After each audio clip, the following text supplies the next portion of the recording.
أشرقت نفسي بنور. مسابقة حفظ الحديث.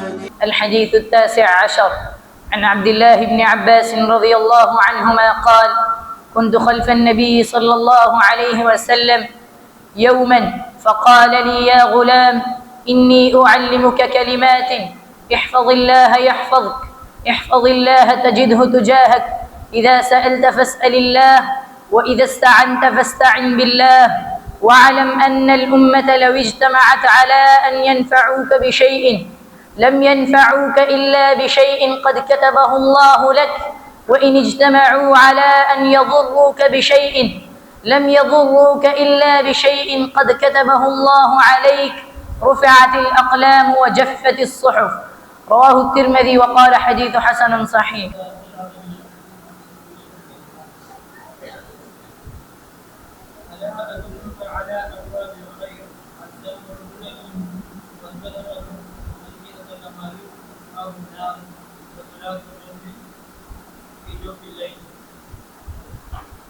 بسم الله الرحمن الرحيم. الحديث 29 عن معاذ بن جبل رضي الله عنه قال: قلت يا رسول الله، أخبرني بعمل يدخلني الجنة ويباعدني عن النار.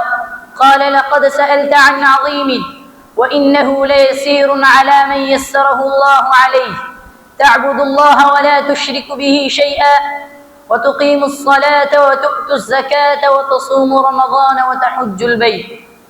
ثم قال: ألا أدلك على أبواب الخير؟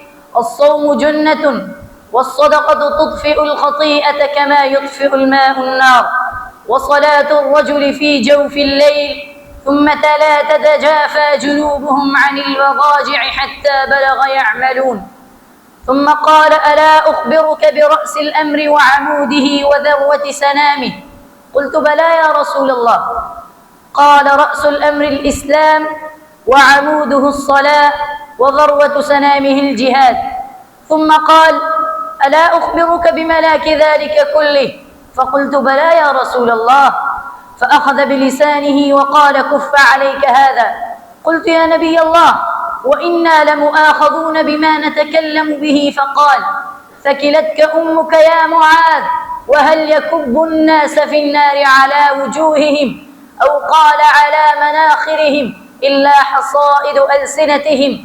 رواه الترمذي وقال: حديث حسن صحيح.